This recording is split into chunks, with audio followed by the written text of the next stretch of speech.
Hey, what's up DIYers, Mike Boards with the Mike Boards channel. Thank you for watching. We're talking household thermostats, and in today's video, the steps on how to properly and safely remove an older or standard style or classic style Honeywell thermostat. Let's get started.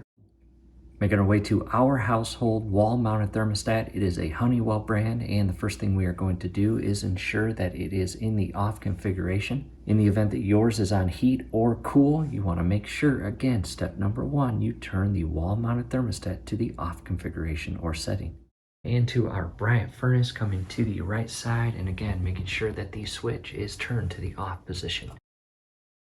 And to our household circuit breaker panel, we need to shut off or turn the breaker off to that exact room. And in our case, it is circuit breaker number 16 right there, a 20 amp.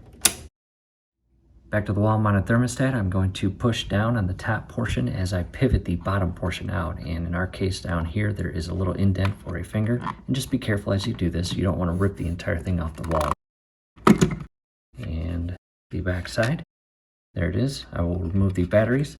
And from here, it's a good time to take photos, and we want to reference the electrical wiring. We have green, yellow, white, red, and brown. And if you look at the letters below this little unit, we have G, Y, W, and then a space in the housing and is labeled not used, and we've got an R and RC. From here, we need to grab a very fine tip flathead screwdriver and begin removing all of those wires. And you will need a very small, fine flathead screwdriver as shown here. Down below in the comments and description will be a link on where to purchase a small set like this, both flat and Phillip.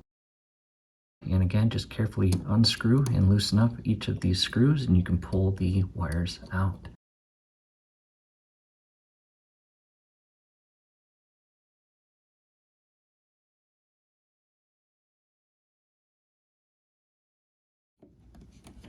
After removing those, in our case we just have two Phillips screws, we're going to remove those and remove this entire back plate or housing. And it looks like the left is stripped, but that's okay. And as I pull this away, we're going to feed the wires through the back. Just be careful, you don't want to damage or put any stress on these wires. Next to the workstation, it is fully removed. I also removed the batteries from this unit here, or the faceplate. And I am going to show you what I'm going to install. I'm not going to bore you with that in this video. This is just the removal process of this thermostat. And here it is, the Google Nest Learning Thermostat plus Nest Temperature Sensor. We chose the polished silver option. And down below in the comments and description, video link number 1, as well as scrolling above right now, is a link to showing the install of this brand new thermostat.